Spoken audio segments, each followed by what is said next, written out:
दोस्तों, जय मसीह। प्रभु यीशु के नाम में आप सभी का बहुत बहुत स्वागत है। बेहद बेहद उत्साहित हूं आप सभी से फिर एक और बार वीडियो के माध्यम से किसी भी जरिए से आप देख रहे हो, वो चाहे फेसबुक हो, यूट्यूब हो, आप जहां से भी देख रहे हैं, बेहद बेहद खुशी है आप सभी के पास फिर से वचन के माध्यम से आते वक्त। दोस्तों, आज एक ऐसा सब्जेक्ट या विषय टॉपिक आपके बीच में रखने जा रहा हूं जो मैं समझता हूं कि हर विश्वासी को, वो चाहे एक दिन का मसीह हो या 40 साल का, उन सभीयों को, सेवक हो या मात्र चर्च जाने वाले साधारण विश्वासी भाई बहन, सभी को इन शिक्षाओं की जो आज आपके बीच में रखने जा रहा हूं बहुत बहुत ज़्यादा ज़रूरी है। मैं रिपीट करता हूं, बहुत बहुत ज़्यादा ज़रूरी है। बस विनती यह है, जैसे ही आप सुनते हैं, आपके बीच में टोटल 7 पॉइंट्स रखूंगा या 7 बातें रखूंगा।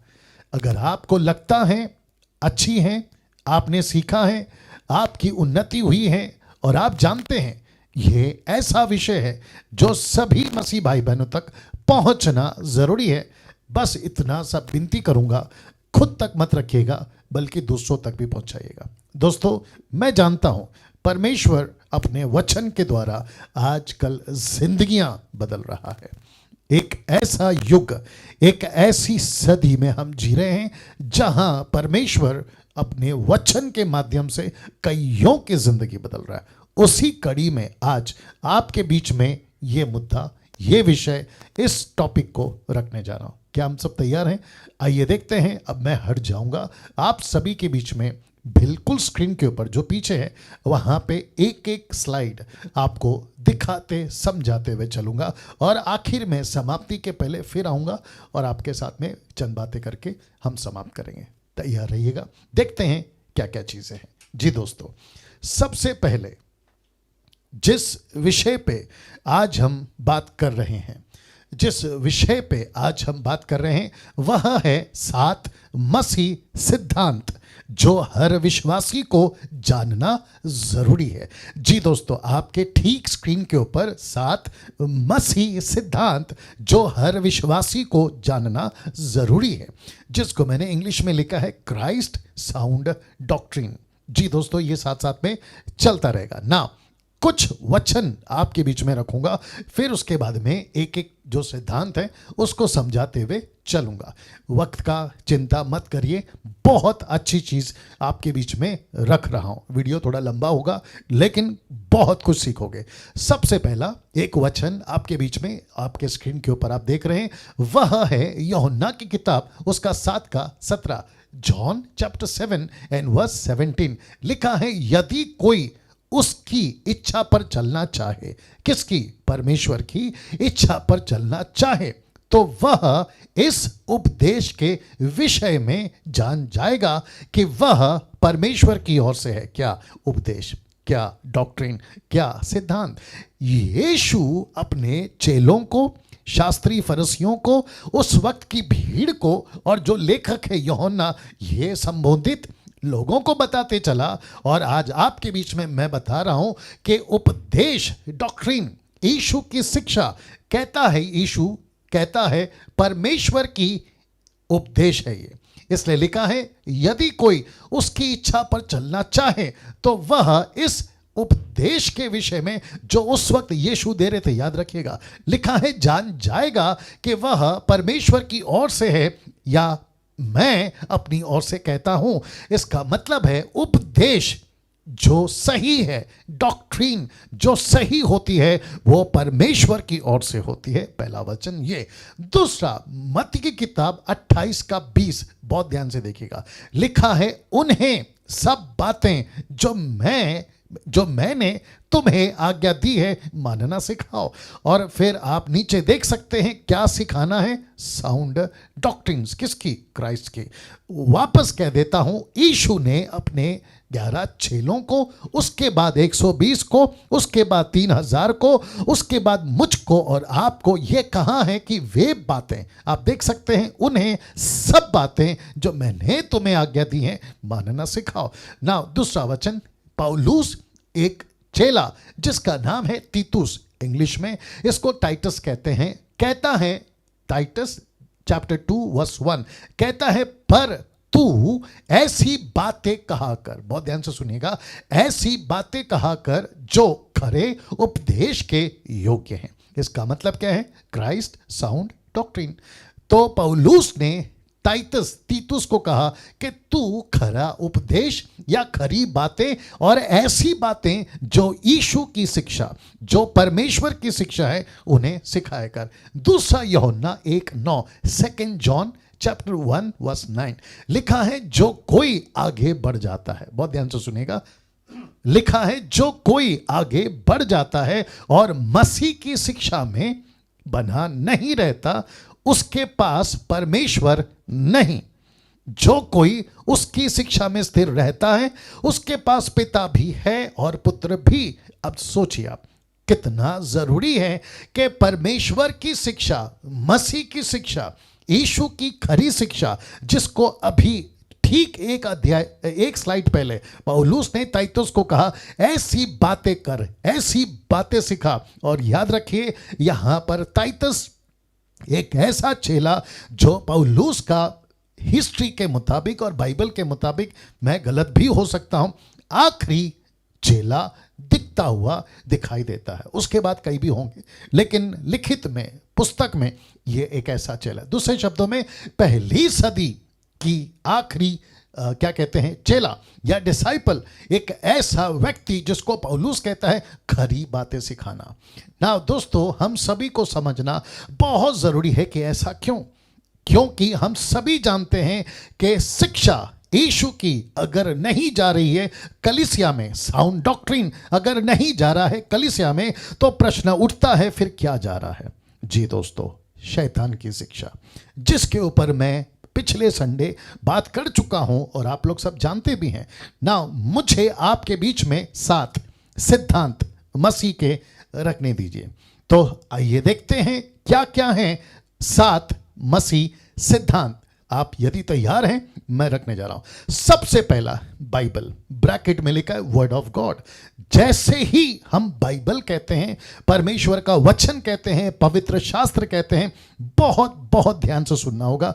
अभी अगला स्टेटमेंट, परमेश्वर का वचन को ही हम बाइबल कहते हैं और बाइबल को ही हम परमेश्वर का वचन कहते हैं।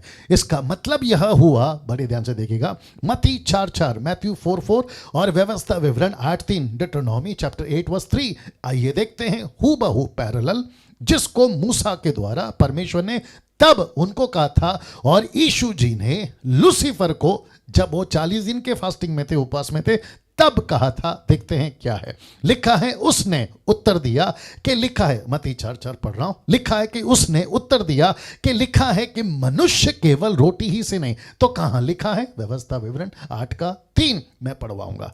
लिखा है मनुष्य केवल रोटी ही से नहीं, परंतु हर एक वचन से जो परमेश्वर के मुख से निकलता है जीवित रहेगा। ये रहा व्यवस्था विवरण 8:3। लिखा है उसने तुझको नम्र बनाया और भूखा होने दिया, फिर वह मन्ना जिसे ना तू और ना तेरे पुरखा ही जानते थे, वही तुझको खिलाया, इसलिए कि वह तुझको सिखाए। बहुत ध्यान से देखिएगा कि वो तुझको सिखाए कि मनुष्य केवल रोटी ही से नहीं जीवित रहता, परंतु जो जो वचन, शिक्षा, वचन, डॉक्ट्रिन, सिद्धांत, परंतु जो जो वचन, परमेश्वर का वचन यहोवा के मुख से निकलता है, उन्हीं से वह जीवित रहेगा। इसका मतलब क्या है दोस्तों? इसका मतलब यह हुआ कि बाइबल को पढ़ते वक्त परमेश्वर की बातें कौन सी है, मनुष्य की बातें कौन सी है, स्वर्ग दूतों की बातें कौन सी है, लूसीफर की बातें कौन सी है, अय्यूब के 3 दोस्त और जैसे लोग की बातें कौन सी है, ये आपको डिसन करना होगा, परखना होगा, और तब जाकर आपको कहना होगा कि मैं बाइबल पर विश्वास करता हूं, लेकिन बाइबल में जो परमेश्वर का वचन है मैं उस पर विश्वास करता हूं। वो चाहे ओल्ड टेस्टमेंट की 39 बुक्स हो जिसमें परमेश्वर ने बातें की हैं कॉन्टेक्स्ट में, बुद्धि के साथ, मैं उसको लूंगा। उसके बाद यीशु की 4 सुसमाचार, मत्ती, मरकुस, लूका, यूहन्ना, फिर उसके बाद प्रेरितों की किताब से प्रकाशित वाक्य तक जितनी बातें हैं जो परमेश्वर के मुख से निकली है, किसने कहा? किसी मनुष्य ने कहा मुझे नहीं चाहिए, लेकिन परमेश्वर ने कहा है तो मैं उसको लूंगा। अगर परमेश्वर की बातों को पौलुस ने दोहराया, मैं लूंगा। पतरस ने दोहराया, मैं लूंगा। स्टीफन ने दोहराया, मैं लूंगा। यूहन्ना ने दोहराया, मैं लूंगा। दोहराया का मतलब है लिखा। मैं ऐसी बातों को लूंगा और जिसके चलते मैं जोर दे रहा हूं, पहली सिद्धांत के परमेश्वर का वचन जो उसके मुख से निकलता है, जिसको हम कहते हैं बाइबल, वर्ड ऑफ गॉड। जी ये रहा पहला। अब बात करते हैं, बहुत कुछ बोल सकते हैं लेकिन वक्त को भी ध्यान में रखना है, वीडियो इतना लंबा नहीं खींच सकता हूं। ये रहा दूसरा, जो कि लिखा है टू ट्रायून गॉड, त्रिएक परमेश्वर। ये दूसरा है जी, ट्रायून गॉड मतलब त्रिएक परमेश्वर, ट्रिनिटी भी जिसको कहते हैं, त्रिएकता या एलोहिम। मैं कई बार इसके ऊपर बात कर चुका हूं ना दोस्तों। एक ऐसा वचन, रोमियो की किताब उसका 11 का 33 से 34, the book of Romans chapter 11 verse 33 and 34। आइए देखते क्या लिखा है। लिखा है, आहा परमेश्वर का धन और बुद्धि और ज्ञान क्या ही गंभीर, ब्रैकेट में डेप्थ, क्योंकि मैं ट्रांसलेशन स्टडी करता हूं इसलिए बता रहा हूं। लिखा है, आहा परमेश्वर का धन और बुद्धि और ज्ञान क्या ही गंभीर है। डेप्थ है किसमें? परमेश्वर में बहुत गहराई है, डेप्थ है। फिर कहता है उसके विचार कैसे अथाह, फिर कहते हैं उसके मार्ग कैसे अगम है। फिर कहते हैं प्रभु की बुद्धि को किसने जाना, या उसका मंत्री कौन हुआ। मतलब दोस्तों परमेश्वर जिसको हम कहते हैं ना सर्वशक्तिमान, जिसको हम कहते हैं ऑलमाइटी गॉड, जो हमारे पास बुद्धि है ना या दिमाग है ना, उसको रखकर हम परमेश्वर जिसकी डेप्थ इतनी है, जिसकी अथाह, जिसका जो अगम है, जो ऐसा है जिस के ऊपर कोई मंत्री नहीं हो सकता।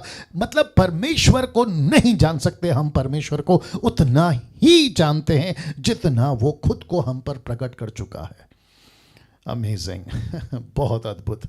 वापस कहता हूं, उत्पत्ति से प्रकाशित वाक्य तक जितना कुछ परमेश्वर ने प्रकट किया बस उतना ही जान सकते हैं। मूसा की 5 किताबों से यहोवा परमेश्वर कौन है जान सकते हैं। उसके बाद के जितने भजनकारों ने लिखा है उससे हम जान सकते हैं। नबियों ने जितना लिखा है उससे हम जान सकते हैं। यीशु ने 4 किताबों में जितना लिखा है उससे जान सकते हैं। पतरस हो, स्टीफन हो, पौलुस हो, यूहन्ना हो और याकूब हो और ऐसे कई सेवक जिन्होंने बाइबल को लिखा, शास्त्रों को लिखा, हम उनके माध्यम से उस परमेश्वर को जान सकते हैं, अन्यथा हम नहीं जान सकते इसके बाहर। इसलिए परमेश्वर कितना है? परमेश्वर एक है, लेकिन व्यक्तित्व कितना है? आइए देखते हैं, उसकी बात करते हैं। तो लिखा है पिता अलग है, पुत्र अलग है, आत्मा अलग है, लेकिन ये तीनों एक हैं। आप पूछोगे कैसे? मैं फिर ये वचन याद दिलाऊंगा। उसकी डेप्थ बहुत है, हम उसको उतना ही समझ सकते हैं जितना हमको प्रकट किया गया। अगर बाइबल कहती है पिता का व्यक्तित्व अलग दिखता है तो वो अलग है, पुत्र का व्यक्तित्व अलग दिखता है तो वो अलग है, आत्मा यानी पवित्र आत्मा का व्यक्तित्व अलग दिखता है तो वो अलग है। व्यक्तित्व का मतलब है पर्सनैलिटी, जिसके चलते बाइबल में ओल्ड टेस्टमेंट, न्यू टेस्टमेंट में बार बार देखने को मिलता है कि इन तीनों की शैली, पर्सनैलिटी, व्यक्तित्व कई तरीकों से हमको भिन्न अलग अलग काम करते हुए दिखती है। जी इसके ऊपर बहुत सारे बातें कर भी चुका हूं, बहुत सारे लोग करते भी हैं, लेकिन एक स्टेटमेंट दे देता हूं कि यहां पे तीनों अलग अलग हैं लेकिन तीनों एक हैं। ओके, नाउ पिता परमेश्वर है, ब्रैकेट में गॉड द फादर। दूसरा पुत्र परमेश्वर है, गॉड द सन। तीसरा आत्मा परमेश्वर है, गॉड द स्पिरिट। तो इसका मतलब है अगर कोई मूर्ख कहता है यीशु परमेश्वर नहीं हो सकता, पुत्र परमेश्वर नहीं हो सकता, हम ऐसों को कहना चाहते हैं जी आप अपना मुंह बंद रखें, क्योंकि सच्चाई, वास्तविकता यही है कि तीनों के तीनों परमेश्वर हैं। और इसका सबसे बड़ा सबूत है आदि में एलोहिम ने आकाश और पृथ्वी की सृष्टि की। क्योंकि बहुत सारे ग्रुप ऐसे हैं मसीहत में भी, बाहर भी, जो कहते हैं यीशु कोई बड़ा फरिश्ता है, यीशु कोई स्वर्गदूतों में का हेड है, यीशु नबी है। जी नहीं, ऐसा कुछ नहीं है। इसलिए लिख दिया हूं, पिता परमेश्वर है, गॉड द फादर, पुत्र परमेश्वर है, गॉड द सन, आत्मा पवित्र आत्मा परमेश्वर है, गॉड द सन। जी नाउ दोस्तों, तीसरा सैल्वेशन, जिसको कहते हैं उद्धार, बहुत बहुत जरूरी।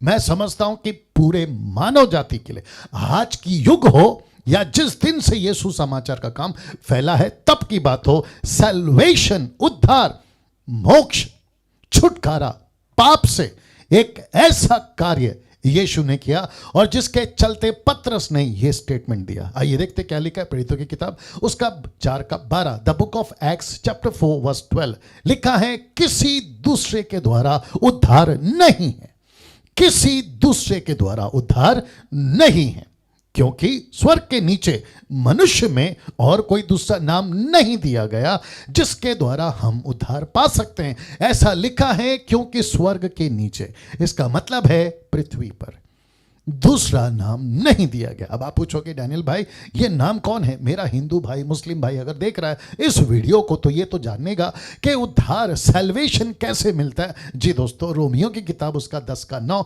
The book of Roman chapter 10 verse 9 लिखा है कि यदि तू अपने मुंह से, मैं रिपीट करता हूं कि यदि तू अपने मुंह से यीशु को प्रभु जानकर अंगीकार करे और अपने मन से विश्वास करे कि परमेश्वर ने उसे मरे हुओं में से जिलाया तो तू निश्चय उद्धार पाएगा। शब्द पे ध्यान दीजिएगा, लिखा है निश्चय, कंफर्म, निश्चय, पक्की बात है, 100% नहीं 1,00,000% बात है कि तेरा उद्धार हो चुका है। आप मंत्री हैं, अब संतरी हैं, नेता हैं, अभिनेता हैं, रोडपति, करोड़पति, टाटा, बिरला, अंबानी, आप नीच जाति, उच्च जाति, पिछड़ी जाति, नेशनल, इंटरनेशनल, आप जो भी हैं, अगर आपने सिर्फ इतना कहा कि यीशु मेरा प्रभु है, आपका उद्धार हो जाएगा। और इसको कहते हैं सही डॉक्ट्रिन्स। इसका मतलब है उद्धार के लिए दूसरा किसी प्रकार का, मैं रख देता हूं, उद्धार के लिए दूसरा किसी प्रकार का यत्न, किसी प्रकार का दान, किसी प्रकार का कर्म, किसी प्रकार का खाना गरीबों को, किसी प्रकार का कपड़ा गरीबों को, पैसा बांटना, खुद को तपस्या में डालना, आग पे चलना, कांच पे चलना, या खुद को सजा देना, या फिर पानी के नीचे चले जाना, पहाड़ के ऊपर चले जाना, ऐसा किसी प्रकार का तपस्या की जरूरत नहीं है, क्योंकि डॉक्ट्रिन कहता है सैल्वेशन सिर्फ और सिर्फ एक ही नाम से है और वह है यीशु। अगर आपने उसको अंगीकार कर लिया आपका उद्धार हो जाता है। क्या अद्भुत है दोस्तों। मुझे नहीं पता बाकी कलीसिया क्या सिखाती है, कौन सा डिनोमिनेशन क्या सिखाता है, लेकिन अगर आप एक ईसाई हैं, आप ईसाई से मतलब है क्राइस्ट फॉलोवर, आप अगर एक क्रिश्चियन हैं, मसीह हैं, यीशु को स्वीकार किए 1 महीना या 40 साल, यही है सही सिद्धांत सैल्वेशन का कि यीशु के ऊपर विश्वास करने से कि उसको परमेश्वर ने मरे हुओं में से जिलाया, आपका उद्धार हो गया। That's it. किसी प्रकार का सफेद कपड़ा, किसी प्रकार का क्या कहते हैं ना, गले से, कान से, नाक से ऑर्नामेंट्स या गोल्ड निकालना, जो कि कई कलीसियाएं सिखाती हैं, आप जब तक ये नहीं करोगे आपका उद्धार समाप्त नहीं हुआ, या दूसरे शब्दों में आपका उद्धार नहीं हुआ। ऐसे किसी प्रकार का कर्म, ऐसे किसी प्रकार का रिचुअल वर्क्स, ऐसे किसी प्रकार के धार्मिक कामों में आपको नहीं जाना है। सिर्फ कहना है प्रभु मैं एक पापी हूं, मैं विश्वास करता हूं कि यीशु मेरे पापों के लिए मरा और मैं उसको अंगीकार करता हूं, और उसी क्षण पक्की बात, लिखा है निश्चय तेरा उद्धार हो जाएगा, निश्चय तेरा उद्धार हो जाएगा। इस नाम को दिया गया है मानव जाति के लिए। नाउ दोस्तों, चौथा, बपतिस्मा डॉक्ट्रिन क्या कहती है, आइए देखते, क्योंकि बहुत सारे लोगों का अलग अलग है, लेकिन मुझे आपको कॉन्टेक्स्ट में स्क्रिप्चर क्या कहती है रखने दीजिए। तो चौथा डॉक्ट्रिन, सिद्धांत है बपतिस्मा। जी, आपके ठीक स्क्रीन के ऊपर 2 तरह की फोटो है। एक है जिसको कहते हैं स्प्रिंकलिंग बैप्टिज्म, यानी कि बच्चे का, और दूसरा है बड़े का, और दोनों को आप ठीक से देख लीजिएगा, पानी सर पे डाला जा रहा है जी, और जिसके चलते ये कहा जाता है कि आपका बपतिस्मा हो गया। अब ये कौन सा डिनोमिनेशन है मुझे उसकी तह में जाने की आवश्यकता नहीं है, आप लोग आगे समझदार हैं जी। और मैं इसलिए ऐसा करता हूं ताकि मेरी वीडियोस को काफ़ी लोग देख सकें और सबको पहुंचे, सांप भी मरे और लाठी ना टूटे, ये काम मैं करता हूं। तो आपके ठीक स्क्रीन के ऊपर आप देख सकते हैं 2 चित्र है। एक है बच्चा जिसका बपतिस्मा हो रहा है, और दूसरा है अच्छा खासा मैच्योर परिपक्व लड़का, आदमी, जिसका सर पे पानी डालकर बपतिस्मा घोषित कर दिया गया और उनको कहा गया कि आपका बपतिस्मा हो गया, और वो पूरी जिंदगी पीढ़ियों दर पीढ़ियां अभी तक चली आ रही है। वो संतुष्ट भी हो गए, कन्विंस भी हो गए, उन्होंने स्वीकार कर लिया है कि इसी तरीके का बपतिस्मा सही है। लेकिन आपको बताने दीजिए, आपको बताना चाहता हूं यह गलत है, ये बपतिस्मा सरासर गलत है। क्यों रखने जा रहा हूं? सबसे पहले चित्र देख लीजिए। बपतिस्मा जिसका कई टीचिंग मैं भी दे चुका हूं, कई लोग दे चुके हैं। बपतिस्मा ग्रीक वर्ड, यूनानी भाषा, बैप्टिस्मो या बैप्टिस्मो जिसका अर्थ होता है डुबाना। जी, उसको कहते हैं एक परिपक्व व्यक्ति, नॉट बच्चा। फोटो फिर दिखा देता हूं। बच्चा नहीं, नॉट बेबी, बच्चा नहीं, परिपक्व व्यक्ति जब वो समझ जाता है, चीजों को समझ लेता है, खुद को समझ लेता है, परमेश्वर को समझ लेता है, सच्चा ईश्वर, सच्चा खुदा, सच्चा परमेश्वर कौन है, जब वो समझ लेता है और अपने पापों को स्वीकार कर लेता है, उस दिन, उसी दिन, नॉट उस दिन, उसी दिन उसका बपतिस्मा लेने का हक बनता है। उसका बपतिस्मा लेने का हक बनता है। जी दोस्तों, और लिखा है डूब का बपतिस्मा, मतलब उसको डुबाना है। कितनी बार? सिर्फ एक बार, सिर्फ एक बार डुबाना है। जी दोस्तों, कैसे देना है और कौन से नाम से देना है? मत्ती की किताब उसका 28 का 19, मैथ्यू 28:19। आइए देखते क्या लिखा है। इसलिए तुम जाकर सब जाति के लोगों को चेला बनाओ, उन्हें पिता पुत्र पवित्र आत्मा के नाम से बपतिस्मा दो। तो शब्द को ध्यान दीजिएगा, लिखा है उन्हें पिता और पुत्र और आत्मा। वापस कहता हूं, पिता और पुत्र और पवित्र आत्मा। और पवित्र आत्मा इंग्लिश में आया Father and Son and Holy Spirit, baptise them. इसका मतलब क्या है?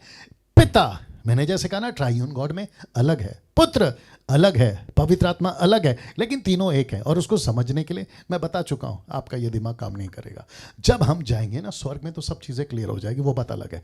वापस आते हैं, कुछ लोग कहते हैं कि हम यीशु के नाम से बपतिस्मा देंगे, क्योंकि दूसरा प्रेरितों की किताब उसका दूसरा अध्याय वचन 38 एक्ट चैप्टर 2 वर्स 38 में लिखा है कि पतरस ने कहा कि यीशु के नाम से बपतिस्मा लो। लेकिन 39, 40 एंड 41 आप पढ़िए, वहां यीशु के नाम से बपतिस्मा लिया, इसका कोई जिक्र नहीं है। सिर्फ इतना लिखा है कि उन्होंने बपतिस्मा लिया। तो यीशु के नाम का ये टीचिंग थी, यीशु की टीचिंग थी जो आपके ठीक स्क्रीन के ऊपर है। तो पतरस ने यीशु के नाम से नहीं दिया, पिता पुत्र पवित्र आत्मा के नाम से दिया। पौलुस ने भी यीशु की टीचिंग का बपतिस्मा दिया, ये यीशु की टीचिंग है। और लिखा है पिता पुत्र और पवित्र आत्मा के नाम से बपतिस्मा दिया। वो चाहे फिलिप हो, वो चाहे जॉन हो, वो चाहे कोई भी पहली सदी की कलीसिया हो, वो सब के सब इसी नाम से देते थे। क्यों? क्योंकि ये यीशु का स्टेटमेंट है ना। कुछ मूर्ख नहीं, महामूर्ख कहते हैं कॉन्स्टेंटाइन के टाइम 3rd सेंचुरी के बाद एक बहुत बड़ी मीटिंग बैठी, जिसमें वन गॉड और ट्राइयून गॉड की डिबेट चली, और जिसके चलते पहले ये स्क्रिप्चर नहीं था या ऐसा डॉक्ट्रिन नहीं था, बाद में ऐड किया गया।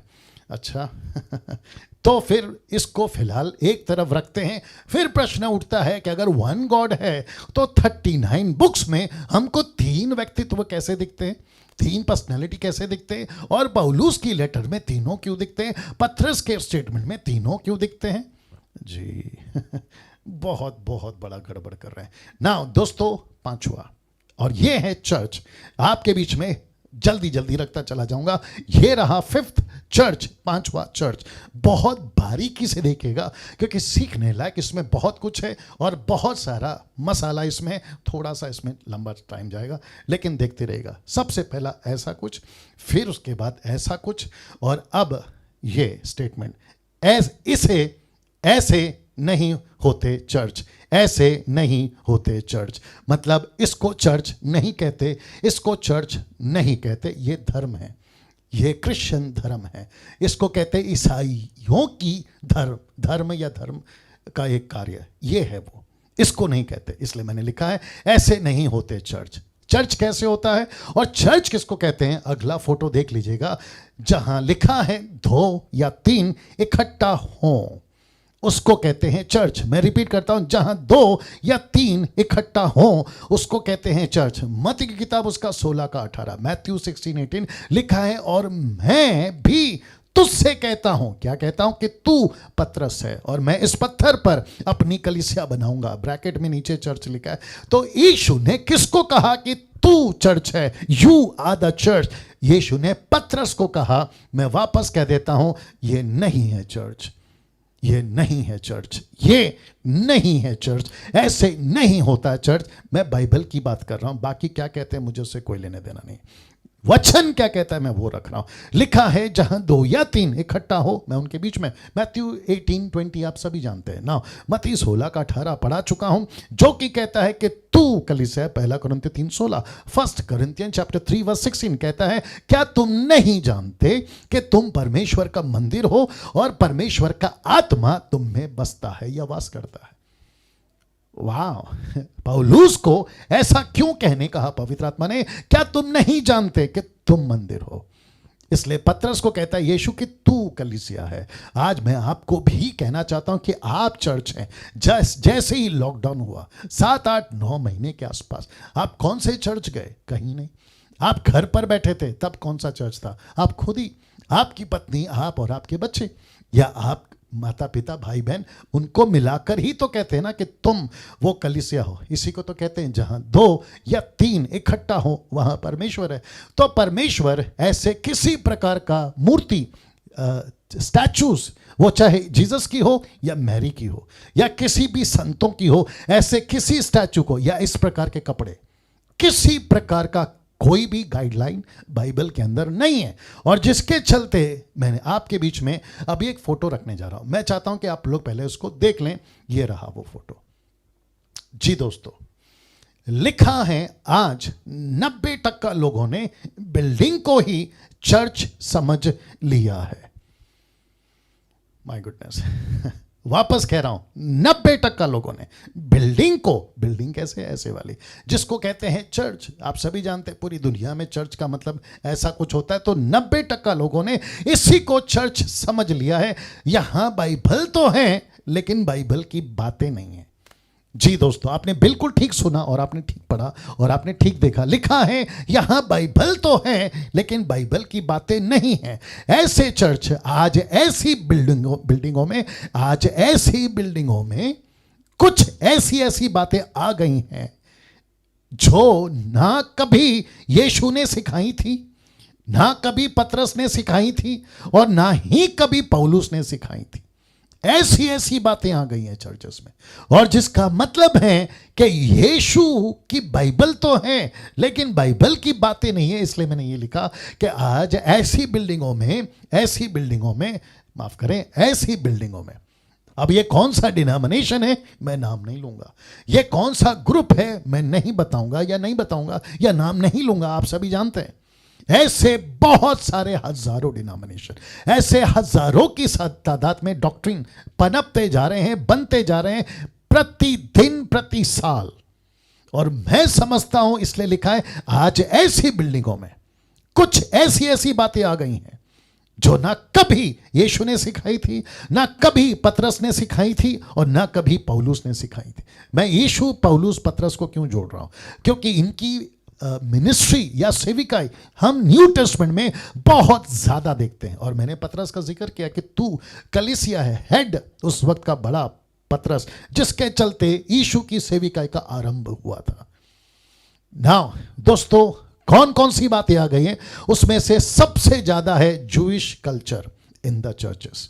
आप देख सकते हैं यहूदियों का रीति रिवाज, जो यहूदी करते थे वो कलीसियाओं में आ गया। मैं थोड़ा स्पीड चलूंगा क्योंकि मुझे इस वीडियो को ज्यादा लंबा नहीं खींचना है। लिखा है Jewish culture in the churches, जैसे कि जनरेशनल कर्स जो ओल्ड टेस्टमेंट में चलता था, यहूदी मानते थे, इजरायली मानते थे, उसको लाकर थोप दिया गया है आज के कलीसियाओं में और कहते हैं कि देखो बाइबल में लिखा है, लेकिन आउट ऑफ कॉन्टेक्स्ट प्रचार करते हैं और इसको लाकर थोप दिया गया है, जिसको साथ ही साथ टाइट्स, फिर सब्बात, फिर उसके बाद में 10 कमांडमेंट्स और फिर उसके बाद में शोफर है, इजराइल है, शॉल है और ऑयल है। ऐसी न जाने कितनी सारी ऐसी बातें जो यहूदियों में चलती थी, इजरायलियों में चलती थी, उसको लाकर थोप दिया गया है। खास करके ताइत, दशमांश, कहते हैं मलाकी 3:10, उसका डर, दोगे तो आशीष है, नहीं दोगे तो श्राप है। मैं आपको बताता चलूं, ये सब यहूदियों का कल्चर था, ये यहूदियों के पैटर्न में आता है, यहूदियों के फ्रेम में आता है, ये यीशु की कलीसिया में नहीं आता। यीशु की कलीसिया में क्या आता है? 2 कुरिन्थियों उसका 9:7 आता है, जहां पौलुस ने यह कहा कि अगर कोई देना चाहता है 10 क्यों दे, 20 दे, 30 दे, 40 दे, 50 दे, 100 दे, लेकिन हर्ष से दे, खुशी से दे, अपने मन से दे, ना किसी दबाव से दे। साथ ही साथ सबात, विश्राम दिन इजरायली मानते थे, कहते कि तुम भी मानो। क्यों? बाइबल में लिखा है, आउट ऑफ कॉन्टेक्स्ट, 10 कमांडमेंट्स। मैं हमेशा कहता हूं, हम 10 क्यों माने, हम पूरी बाइबल को मानेंगे। यीशु के मुख से निकला हुआ, पिता के मुख से निकला हुआ, वो भी कॉन्टेक्स्ट में, सारी बातों को ध्यान में रखते हुए मानेंगे। शोफार का मतलब है, ऐसी एक शोफार है यहूदियों के पैटर्न में, उसको लाकर मुंबई, महाराष्ट्र, न जाने कहां का, साउथ और कई जगहों पर बजाते हैं, और एक ऐसा इमोशनल ब्लैकमेलिंग, एक ऐसा इमोशनल वातावरण बनाते हैं कि जैसे ही इसको फूकेंगे परमेश्वर आपको छुएगा। मेरा प्रश्न है, इसको फूकने से पहले तो उसके अंदर कौन था? क्या परमेश्वर नहीं था, जिसको मैं अभी बता चुका हूं कि तुम उसका मंदिर हो, परमेश्वर तुम में वास करता है। फिर मेरा प्रश्न है, बाहर से आकर कौन छू रहा है? ऐसी शिक्षाएं इजराइल से शॉल लाएंगे, कंधे पे लगा लेंगे, और फिर उनको ऐसा, जो रब्बी करते थे ना, रब्बी लोग करते थे ना, ऐसी वाली बातें आ गई हैं, और कहते हैं अगर ऐसा करोगे तो तुम्हारे ऊपर किसी प्रकार का अभिषेक है, वो एलिया और एलिशा वाला कॉन्सेप्ट। और साथ ही साथ ऑयल, वहां का ऑयल, वहां का पानी, वहां का नमक, न जाने क्या क्या। ऐसी किसी सिद्धांत को हम नहीं स्वीकार करेंगे, क्योंकि बाइबल में नहीं है। तो डॉक्ट्रिन, सिद्धांत, जो कि जूइश कल्चर मसीहत में घुस चुका है। दोस्तों फोटो देखिए, आपको इशारा तो मिल गया होगा। फोटो देखिए, और अब कुछ रख रहा हूं। यरूशलेम पवित्र नहीं है, परमेश्वर पवित्र है, क्योंकि कुछ लोगों ने यरूशलेम को पवित्र बना दिया। कहते वहां की जमीन पवित्र है, क्यों? यीशु चला था। वहां का यर्दन नदी पवित्र है, क्यों? यीशु ने बपतिस्मा लिया था। वहां का कब्र पवित्र है, क्यों? यीशु यहां 3 दिन उनकी पार्थिव शरीर को रखा गया था। यीशु जहां गए थे वो गलियां पवित्र है। यीशु जहां पले बड़े, वो बैतलहम, नासरत, वो यरूशलेम, वो हर चीज पवित्र है। अब मुझे आप प्लीज बताइए, फिर हम में और बाकी धर्मों में क्या फर्क रहा? जो चीजों को पवित्र कहते हैं, फिर हम भी तो वही कर रहे हैं, और इसको ही तो कहते हैं मूर्ति पूजा, इसी को तो कहते हैं आइडल वर्शिप। अब आप सोचिए, किस सिद्धांत में, किस डॉक्ट्रिन में आज की युग चल रही है। मैं रखूंगा कुछ चीज बातें, इसका बेड़ा गर्क किसने किया, मैं वो भी रखूंगा। तो यरूशलेम पवित्र नहीं है, परमेश्वर पवित्र है ना। दोस्तों इसको देखिए, हमको यहूदी धर्म का प्रचार नहीं करना है, हमको सुसमाचार प्रचार करना है।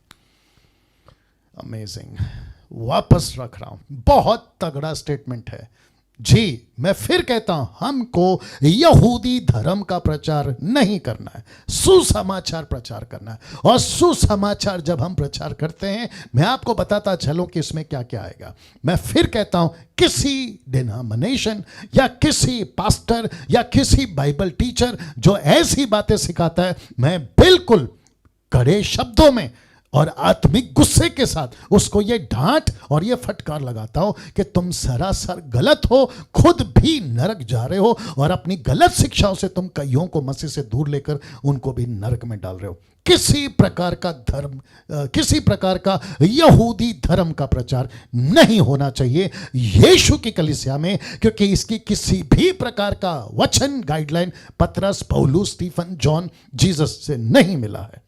हम कौन हैं दोस्तों?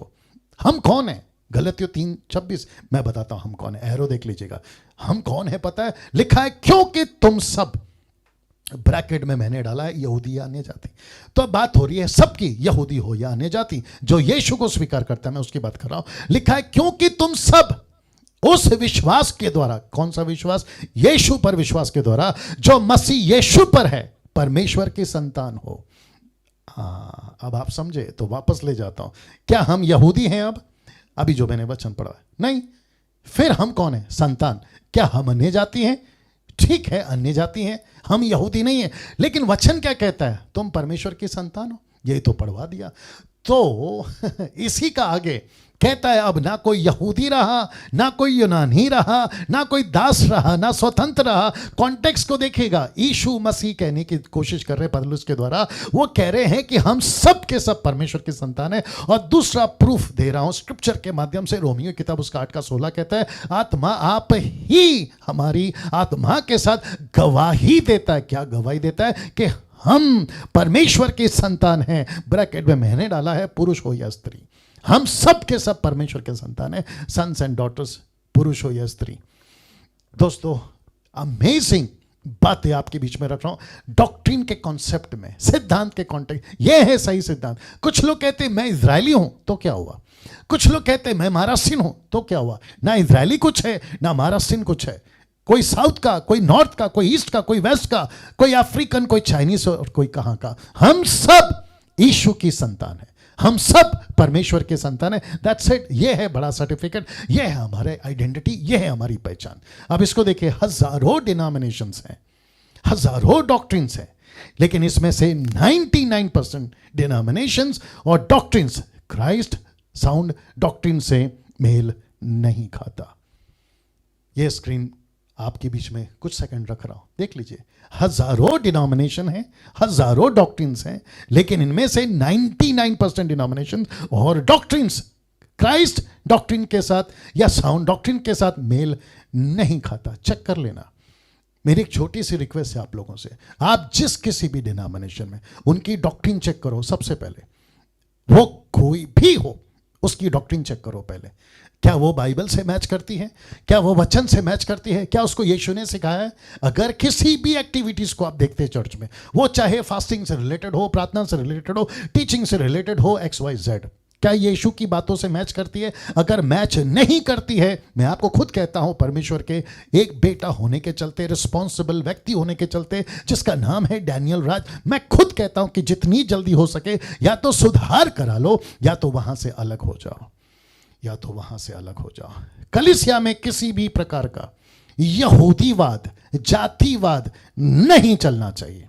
ऐसे उठो, ऐसे बैठो, ऐसे पहनो, ये मत पहनो, ऐसे आओ और ऐसे जाओ, नहीं होना चाहिए। यहूदीवाद या जातिवाद कहते, मैं Pentecostal, charismatic, Orthodox, brethren, Lutheran, मैं ये नाम इसलिए ले रहा हूं ताकि आपको बता सकूं कि किसी प्रकार का यहूदीवाद और किसी प्रकार का जातिवाद नहीं चलना चाहिए, क्योंकि बहुत सारे ग्रुप सिखाते हैं आप सफेद कपड़ा पहन के ही संडे चर्च में आओ। क्यों? यीशु का लहू काफी नहीं था, आपको अलग से अपनी पवित्रता दिखाने के लिए सफेद कपड़े का सहारा लेना पड़ रहा है। कुछ लोग कहते हैं गोल्ड मत पहनो। क्यों?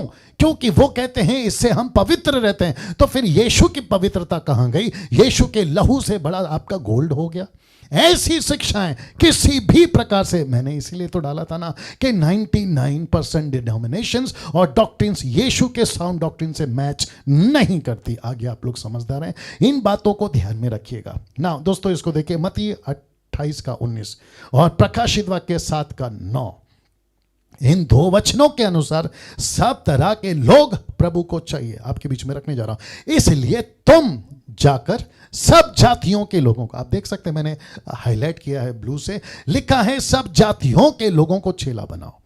इसके बाद मैंने दृष्टि की और देखो हर जाति और कुल और लोग और भाषा में से एक ऐसी बड़ी भीड़। तो इसका मतलब क्या पता है दोस्तों? मत्ती 28:19 और प्रकाशित वाक्य 7:9, मैथ्यू 28:19, रेवलेशन 7:9 क्या कहता है? दो वचनों के द्वारा यीशु को हर प्रकार की जाति और हर प्रकार का धर्म, हर प्रकार का कल्चर यीशु को अपने राज्य में चाहिए। और वो चाहे जापानीज हो, अफ्रीकन हो, यूरोपियंस हो, एशियंस हो, सरदार पगड़ी के साथ आए, मद्रासी लुंगी के साथ आए, जो जैसा है वो वैसा ही आए, जो जैसा है वो वैसा ही आए। मैं समझता हूं कि आप समझ रहे होंगे कि यीशु की शिक्षा ऐसी थी। मैं वापस आपको पीछे ले जाता हूं और यह वचन आपको बताता हूं, लिखा है सब जातियों में जाओ। तो सब जातियों में जाओ, तो जो जिस जाति का है उसके कपड़े, उसके कल्चर, उसका खाना, उसका रहन सहन, उसकी बातों को नहीं बदलना है, उसकी जिंदगी, उसका जीवन बदलना है। बाकी सब परमेश्वर का काम है, उसको क्या करना है और क्या नहीं करना। लेकिन कुछ लोग हैं, मैं रखूंगा, इसलिए वापस कहता हूं, जापानीज हो, अफ्रीकन हो, यूरोपियंस हो, एशियंस हो, सरदार पगड़ी के साथ आ सकता है, मद्रासी लुंगी के साथ आ सकता है, जो जैसा है वो वैसा ही आए। दोस्तों, इसको देखिए, कुछ 2 डिकेड से, यानी कि 20 साल से, मैं 27 साल से मिनिस्ट्री में हूं, मैं इस चीज को बहुत बारीकी से देख रहा हूं। देखिए क्या लिखा है, लिखा है कुछ 2 डिकेड से, यानी कि 20 सालों में बहुत से इंडिपेंडेंट पास्टरों ने गड़बड़ी की है डॉक्ट्रिन के क्षेत्र में। मैं रिपीट कर रहा हूं, कम से कम 2 डिकेड से 20 सालों में बहुत सारे इंडिपेंडेंट पास्टरों ने, ये ऐसे पास्टर्स हैं, मैं रखूंगा, ये ऐसे पास्टर्स हैं जिनको किसी प्रकार की, सबकी बात नहीं कर रहा हूं, 90% की बात कर रहा हूं, 10% अच्छे लोग हैं, ऐसे लोग हैं जिनको किसी प्रकार की बुलाहट नहीं है। जब इनको बुलाहट नहीं है, मैं रखूंगा, जब इनको बुलाहट नहीं है तो ये अपनी डॉक्ट्रिन पैदा करते हैं, ये अपने तरीके से चलते हैं। इनको कौन लीड कर रहा है मैं वो भी बताऊंगा। ऐसे चलते ये गड़बड़ियां करते, किसके क्षेत्र में? डॉक्ट्रिन के क्षेत्र में। इसको देखिए, एक फैशन सा बन गया है। क्या चीज का रखने जा रहा हूं? एक फैशन सा बन गया है। Pastors, profits, apostle, bishop, teacher, preacher, gospel singer, musicians, ये एक ऐसा फैशन बन गया है। कभी भी आधी रात को उठकर कोई पास्टर बन जाएगा, कोई शंका की बात नहीं, कोई दिक्कत की बात है, अचानक से बन जाएगा। डिग्री बिकती है 200, 500, 1000 रुपए में। प्रॉफिट की डिग्री बिकती है, अपोस्टल की डिग्री बिकती है, बिशप की डिग्री बिकती है। मेरे पास कितने कॉल्स आते थे। टीचर्स, प्रीचर्स, गॉस्पल सिंगर का तो मजाक बन गया। हर एक लड़का या हर 2 लड़के के बाद में, मसीहत की बात कर रहा हूं, लड़का हो या लड़की हो, अगर उसको गाना गाने आ गया और उसको गिटार बजाने या कीबोर्ड बजाने आ गया तो वो खुद को गॉस्पल सिंगर घोषित कर देगा और म्यूजिशियन घोषित कर देगा। और अब इसको देखिए, बुलाहट का इंतजार नहीं करते ये लोग, बुलाहट का इंतजार नहीं करते। पास्टर डैनियल, आप जजमेंटल हैं? जी नहीं। आपको कोई दुख है, इतराज है इनके पास्टर बिशप से बनने से? जी नहीं, मुझे दिक्कत है इससे। ये वचन देख लीजिए, लिखा है मत्ती 15:13। उसने उत्तर दिया, किसने? यीशु ने। लिखा है हर पौधा, मिनिस्ट्री की बात कर रहा था यीशु, सेवा की बात कर रहा था यीशु। लिखा है हर पौधा जो मेरे स्वर्गीय पिता ने नहीं लगाया उखाड़ा जाएगा, उखाड़ा जाएगा, उखाड़ा जाएगा। मैं कुछ वचन और भी रखूंगा, लेकिन मैं इसको यहां रख रहा हूं। मुझे दिक्कत नहीं है, तुमको क्या बनना है बनो, लेकिन तुम क्या कर रहे हो पता है?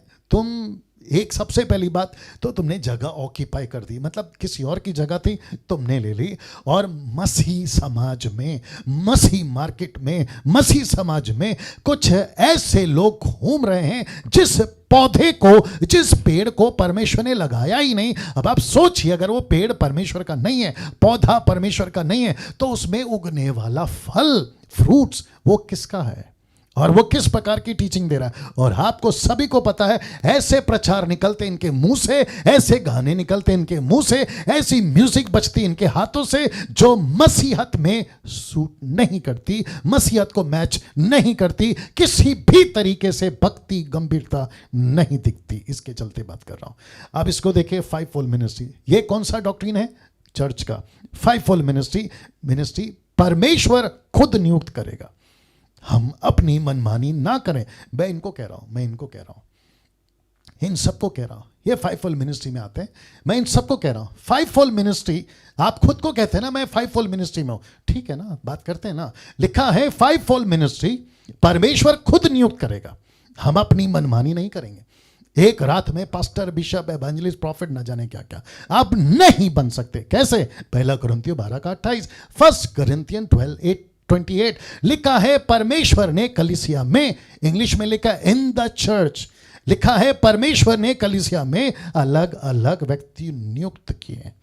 ये व्यक्ति कौन है जिनको अलग अलग नियुक्त किया? रख रहा हूं। प्रथम प्रेरित, दूसरे भविष्यवक्ता, तीसरे शिक्षक, फिर सामर्थ के काम करने वाले, फिर चंगा करने वाले, उपकार करने वाले, प्रधान, नाना प्रकार की भाषा बोलने वाले।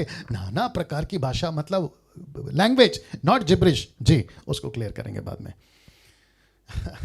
देखिए क्या लिखा है, व्यक्तियों को नियुक्त करता है परमेश्वर। वापस डालता हूं, पास्टर को नियुक्त करता है परमेश्वर। खुद की मनमानी मत चलाया करो। परमेश्वर प्रकट करता है या नियुक्त करता है प्रॉफिट को, नियुक्त करता है अपोस्टल को, बिशप को, टीचर को, प्रीचर को, गॉस्पल सिंगर को या म्यूजिशियन। गॉस्पल सिंगर तो खैर वैसे भी लिस्ट में नहीं है, लेकिन मैं फिर भी बता रहा हूं, इन सबको नियुक्त करता है परमेश्वर। इसलिए लिखा है कि अपनी मनमानी मत चलाओ। मैं ऐसे कईयों को जानता हूं जो खुद को फेमस करने के लिए गॉस्पल सिंगर बन गए, खुद को फेमस करने के लिए म्यूजिशियन बन गए, खुद को फेमस करने के लिए सेवक बन गए और खूब पैसे और नाम कमा के देश और विदेश में मसीहत का बेड़ा गर्क किया हुआ है। मसीहत का बेड़ा गर्क किया हुआ है।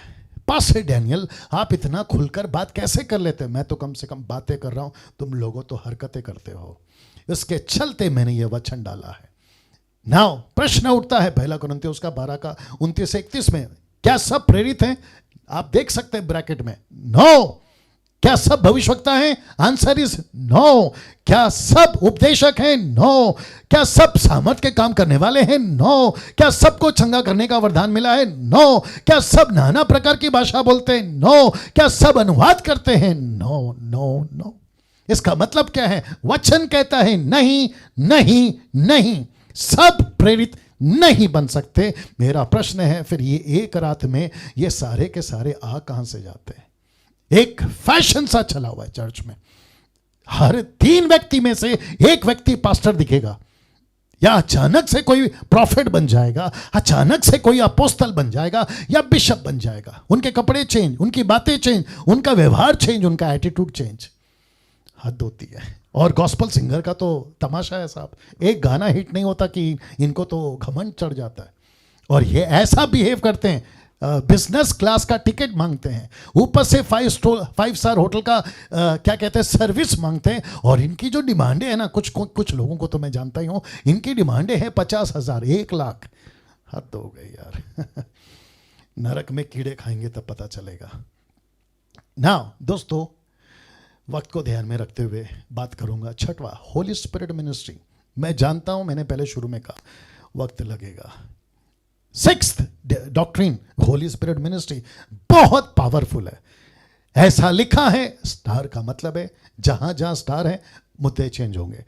सबसे पहला नॉन बिब्लिकल सुपरनैचुरल एक्सपीरियंसेस, फिर विजन, ड्रीम्स, विजिटिंग हेवन मतलब स्वर्ग को देखना, फिर उसके बाद में body shaking, slaying in the spirit मतलब नीचे गिरना, लाफिंग इन द स्पिरिट आत्मा में हंसना, टंग्स जिसको मैं जिब्रिश कहता हूं, बेड़ा गर्क किया हुआ है, वेलकमिंग होली स्पिरिट।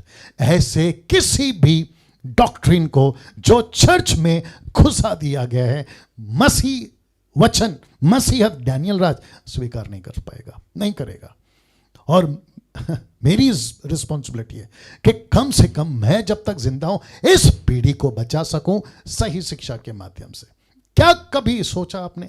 विजन, बहनें कहती है हमने दर्शन देखा, हमने सपना देखा स्वर्गदूत का। आपको क्यों चाहिए स्वर्गदूत का सपना जब आपके पास में परमेश्वर का वचन है और यीशु है और पवित्र आत्मा है? वो होता था ओल्ड टेस्टमेंट में, उसकी कॉपी नहीं कर सकते अभी कलीसिया के अंदर। कॉन्सेप्ट चेंज हो चुका है, इसको नहीं समझते। वाचा के लोग हैं, लहू के लोग हैं, यीशु की दुल्हन है, टोटल कॉन्सेप्ट चेंज है। एक वक्त था अदन में आता था परमेश्वर, फिर वक्त था मूसा के संदूक में आता था, फिर तीसरा वक्त आया जहां सुलेमान के भवन में आता था, अब चौथा वक्त है जहां खुद हम कलीसिया है, जहां परमेश्वर कहता है मैं तुम में चलूंगा, तुम में फिरूंगा, मैं तुम्हारे अंदर रहूंगा। फिर ये बाहर से क्यों? अगर परमेश्वर को स्वर्गदूत का दर्शन देना होगा वो खुद देगा, तुम पीछे क्यों पड़ गए? फिर कुछ लोग कहते हैं विजिटिंग हेवन, 2-2 घंटा लेट जाते हैं वर्शिप में और कहते हैं कि हम स्वर्ग जाकर आए, परमेश्वर को मिलकर आए। ऐसा किसी प्रकार का वचन सपोर्ट नहीं करता। चलो ठीक है, थोड़ी देर के लिए मान लिया आप स्वर्ग जाकर आए हैं, लेकिन उसके बाद का जीवन कैसा है आपका? वही गालियां, वही झगड़े और वही उल्टी सीधी हरकतें। और स्वर्ग जाके आने का मतलब क्या पता है? सोच नहीं सकते आप। बॉडी शेकिंग मतलब नीचे लोटपोट होना, और फिर ऊपर से जब ये हरकतें चल रहा होता है, मेरी बड़ी इच्छा थी कि वीडियो दिखाऊं, क्योंकि मैंने आज ही देखा है, छत्तीसगढ़ की वीडियो थी वो, नीचे लोटपोट और फिर ऊपर से परमेश्वर का जो दास था, खैर नाम तो नहीं बताऊंगा, वो माइक में कह रहा है कि पेंतिकोस के दिन समान, पेंतिकोस के दिन समान। तो मैं उसको भी पूछना चाहूंगा और ऐसो को भी पूछना चाहूंगा जो शायद उनको फॉलो करते होंगे या देखते होंगे, पेंतिकोस के दिन बॉडी शेकिंग, नीचे गिरना, चीखना, चिल्लाना कहां हुआ? एक लाइन निकाल के बता दीजिए। या इस प्रकार का स्लेइंग इन द स्पिरिट, नीचे गिरना, लाफिंग स्पिरिट और ऐसी भाषा जिसको कोई नहीं समझता। पेंतिकोस के दिन सबसे पहला ये तो पता लगाओ कि हुआ क्या था। और ये आखिरी वाला देख लीजिए, वेलकमिंग होली स्पिरिट, जिसको मैं कई बार बोलता हूं, ऐसी किसी प्रकार का सिद्धांत या डॉक्ट्रिन नहीं है। एक बार आपका जब उद्धार हो जाता है ना, आपको किसी प्रकार का वेलकम करने की जरूरत नहीं है। किसको? पवित्र आत्मा को, क्योंकि वो आपके अंदर है। ये इतनी सिंपल सी बात क्यों नहीं समझ में आती? कहते हैं चर्च में स्वागत कर रहे हैं, तो चर्च में तो सभी विश्वासी हैं। फिर कहते फिर कौन सा गाना गाए? यह तो आपको प्रभु से पूछना चाहिए, यह तो आपको पवित्र आत्मा से पूछना चाहिए। हद हो गई यार। पहला कुरिन्थियों 12:32, 1 कोरिन्थियन 14:32 लिखा है, भविष्यवक्ताओं की आत्मा भविष्यवक्ताओं के वश में है। पहला कुरिन्थियों 14:33, 1 कोरिन्थियन 14:33, क्योंकि परमेश्वर गड़बड़ी का नहीं परंतु शांति का करता है, जैसा पवित्र लोगों के सब कलीसियाओं में है। ऐसा नीचे गिरना, बॉडी शेक करना, हंसना, चीखना, और वो भी ऐसा लगता है कि इनको दुष्ट आत्मा पकड़ा हुआ है। ऐसी हरकतों के खिलाफ बहुत गुस्से में, आत्मिक गुस्से में और बहुत कठोर शब्दों में मैं इसको टोटली डिनाई और कैंसिल करता हूं। ऐसा कोई एक्टिविटीज परमेश्वर के वचन में नहीं है। यह रहा आखिरी 7वां, गॉस्पल ब्रैकेट में सुसमाचार। कुछ 5 तरह के गलत सुसमाचार पहले सुन लीजिए, फिर सही क्या है आप ही को पता चल जाएगा। सबसे पहला मोटिवेशनल प्रीचिंग, जिसको हिंदी में कहते हैं प्रेरणादायक प्रचार। ऐसा प्रचार करते हैं, गॉस्पल को कन्वर्ट कर दिए हैं कि परमेश्वर के पास आओ चंगाई मिलेगी, परमेश्वर के पास में आओ सांत्वना मिलेगा, परमेश्वर के पास में आओ आपके सारे दुख दूर हो जाएंगे, परमेश्वर के पास में आओ आपको सब कुछ मिलेगा। जैसा लिखा है ब्लेसिंग प्रीचिंग, आशीषदायक प्रचार, फिर मिरेकल प्रीचिंग, चमत्कार वाले प्रचार, और इसको मैं बाद में बात करूंगा। ये 3, मोटिवेशनल, ब्लेसिंग एंड मिरेकल। मेरा एक प्रश्न है, अविश्वासी को इसकी जरूरत है या अविश्वासी को पाप की क्षमा का प्रचार का जरूरत है? एक अविश्वासी, चाहे वो कोई भी धर्म का हो, एक अविश्वासी जिसको यीशु देना है और जिसके पास में यीशु है उसके पास में हर चीज है। ये क्यों कहते हो कि यीशु में आ जाओ आपका बीमारी ठीक हो जाएगा, और जब बीमारी ठीक नहीं होती तो वो वापस चला जाता है और उसको तो पता ही नहीं चलता कि मुझे पाप से छूटना है या बीमारी से। कैंसर, HIV, आपका कोरोना या ऐसी किसी भी प्रकार का बीमारी से बड़ा बीमारी का नाम है पाप। उससे उसका प्रचार करो। क्या क्या किया था प्रचार पतरस ने दूसरे प्रेरितों के 2 अध्याय में? क्या सुना लोगों ने? उन्होंने कहा कि पतरस अब हम क्या करें? तो पतरस ने क्या कहा? तुम यीशु पर विश्वास करो तब तुम्हारे पापों से तुम्हें आजादी मिलेगी। ये कहा था ना उसने जी। ये रहा चौथा, जो कि लिखा है कॉम्प्रोमाइज प्रीचिंग। कॉम्प्रोमाइज का मतलब आप लोग समझ गए होंगे, समझौता या मिलावट वाला प्रचार। कुछ सेकंड दीजिए जी। ऐसा मिलावटी प्रचार जिसमें कॉम्प्रोमाइज चलता है, समझौता अरे चलता है। आप सिगरेट पीते हैं, धीरे धीरे छोड़ देना। आप दारू पीते हैं, धीरे धीरे छोड़ देना। आप गलत काम करते हैं, धीरे धीरे छोड़ देना। अच्छा, आप पैसे ब्याज पे देते हैं, चलो ठीक है, पैसा ही है ना, नौकरी है ना। आप बॉलीवुड में हैं, हॉलीवुड में, चलो आपकी तो रोजी रोटी है ना। इसको कहते हैं मिलावटी प्रचार। जिस चीज को बाइबल मना करती है, प्रचार को तुमसे कहना चाहता हूं, तुमसे कहना चाहता हूं, प्रीचरों से कहना चाहता हूं, सेवकों से कहना चाहता हूं, तुम्हारा छोटा या बड़ा भाई के हैसियत से आत्मिक गुस्से के वजह से बात कर रहा हूं, क्योंकि बड़ा भेड़ा गर्क करके रखा है मिलावटी प्रचारों ने। मैं तुमसे कहना चाहता हूं, अगर प्रचार करना है तो सटीक करो, सही करो। जिस चीज को गलत तो गलत बोलो, सही है तो सही बोलो, नहीं तो चले जाओ यार जहां से आए थे। छोड़ दो प्रचार का काम, छोड़ दो पास्टर का काम, छोड़ दो ये पद। कॉम्प्रोमाइज वाला प्रचार, मिलावटी वाला प्रचार। और ये रहा 5वां, आउट ऑफ कॉन्टेक्स्ट प्रीचिंग्स, संदर्भ के बाहर ऐसा प्रचार। ये टोटल 5 तरीके का प्रचार। अब आप समझ गए होंगे। और आपको पता है यीशु ने वॉर्न किया था, यीशु ने वॉर्न किया था, यीशु ने हिदायत, चेतावनी, डांट लगाई थी कि इस प्रकार की डॉक्ट्रिन को हाथ नहीं लगाना, यीशु की डॉक्ट्रिन को हाथ नहीं लगाना। यीशु की डॉक्ट्रिन को, यीशु की डॉक्ट्रिन का मतलब क्या है? ऐसों को दंड भी तगड़ा मिलेगा। किसको? जो यीशु की टीचिंग को इस तरीके से बिगाड़ते हैं। मोटिवेशनल में कन्वर्ट, ब्लेसिंग्स में कन्वर्ट, मिरेकल्स में कन्वर्ट, कॉम्प्रोमाइजिंग में कन्वर्ट, आउट ऑफ कॉन्टेक्स्ट में कन्वर्ट। ऐसे को वॉर्न किया था, मेरे टीचिंग को हाथ नहीं लगाना, ऐसों को दंड भी तगड़ा मिलेगा। मैं पास्टर डैनियल राज टोटल 7 बातें आपके बीच में रख चुका हूं। दोस्तों, मैं क्या कहने की कोशिश कर रहा हूं? यीशु को पसंद नहीं है अपने प्रचार में किसी प्रकार का मिलावट। पता है क्यों? वो यीशु था जिसने दुख उठाया सुसमाचार के लिए, वो पतरस था जिसने अपनी जान दे दी सुसमाचार के लिए, वो पौलुस था जो पत्थर से न जाने क्या क्या तकलीफ उठाकर, स्टीफन और जॉन और न जाने कितने पहले सदी के सेवक, सब के सब ऐसे दुख के साथ में और ऐसी टीचिंग को तुम इस तरीके से मिलावट में और ब्लेसिंग में, मोटिवेशनल में तुम ऐसे कन्वर्ट कर दोगे। और लोग जब चर्च में आते हैं तो क्या बोलकर आते हैं? आपने तो कहा था गाड़ी मिलेगा, बंगला मिलेगा, वीज़ा मिलेगा, बेटी की शादी, बेटे का शादी, मेरा कर्जा, मेरा बीमारी चला जाएगा, लेकिन अभी तो कुछ नहीं हो रहा। और वो बंदा फिर बाहर, फिर वही मूर्ति पूजा। क्या कर रहे हो यार? ऐसी कलीसिया और ऐसे सेवक को मैं बहुत जोरों से ढांट लगाकर गुस्से में कहना चाहता हूं, या तो सुधर जाओ या तो मिनिस्ट्री बंद कर दो। यीशु ने क्या वार्न किया था? मत्ती 5:19 लिखा, इसलिए जो कोई इन छोटी से छोटी आज्ञाओं में से किसी एक को तोड़े और वैसा ही लोगों को सिखाए, वह स्वर्ग के राज्य में सबसे छोटा कहलाएगा, परंतु जो कोई इनका पालन करेगा, उन्हें सिखाएगा, वो स्वर्ग के राज्य में महान कहलाएगा। प्रकाशित वाक्य 22:18-19। मैं हर एक को जो इस पुस्तक की भविष्यवाणी की बातें सुनता है गवाही देता हूं कि यदि कोई मनुष्य इन बातों में कुछ बढ़ाए तो परमेश्वर उन विपत्तियों को बढ़ाएगा, तो परमेश्वर उन विपत्तियों को इस पुस्तक में जो लिखी है उस पर बढ़ाएगा। यदि कोई इस भविष्यवाणी की पुस्तक की बातों में से कुछ निकाल डाले तो परमेश्वर जीवन के पेड़ और उस पवित्र नगर में से जिसकी चर्चा इस पुस्तक में है उसका भाग निकाल देगा। इसका मतलब क्या है दोस्तों? हम सभी को समझना बहुत जरूरी है, बहुत जरूरी है, बहुत जरूरी है दोस्तों। आपके बीच में इस वक्त में परमेश्वर के वचन को लेकर 7 तरह की सही सिद्धांत, डॉक्ट्रिन आपके बीच में बात किया हूं। अब आपका मर्जी, आप इसको कितना सुनते हैं, आप कितना इसको एक्सेप्ट करते हैं। जो अभी देख रहा है, मैं आपसे बात कर रहा हूं, जो अभी देख रहा है, आप कौन है मुझे नहीं पता, आप किस चर्च के हैं मुझे नहीं पता, लेकिन क्या आपके चर्च में, क्या आपका पास्टर, क्या आपका बाइबल टीचर, क्या आपका इंटरनेशनल सो कॉल्ड प्रीचर, क्या ये 7 डॉक्ट्रिन में फिट बैठता है? अगर नहीं बैठता है तो आपको सोचना पड़ेगा, फिर आपकी फाउंडेशन हिल जाएगी। जी दोस्तों, नाउ मैं यहां समाप्त कर रहा हूं। जितने भी अभी मुझे देख रहे हैं, मेरी सिर्फ आपसे एक रिक्वेस्ट है जो मैंने शुरू में किया था। अगर आपको लगता है कि यस पास्टर डैनियल ये बिब्लिकल है, ये सही सिद्धांत है, मैं रिक्वेस्ट करता हूं खूब शेयर करिए, उन तक पहुंचाइए, क्योंकि इसी बेस पर मैंने कहां से बात करी? बाइबल से। मैं कैथलिक हूं? नहीं। मैं पेंटिकोस्टल हूं? नहीं। मैं कैरिस्मेटिक हूं, ऑर्थोडॉक्स हूं, ब्रेदरन हूं, लूथरन हूं? नहीं। मैं यीशु का संतान हूं।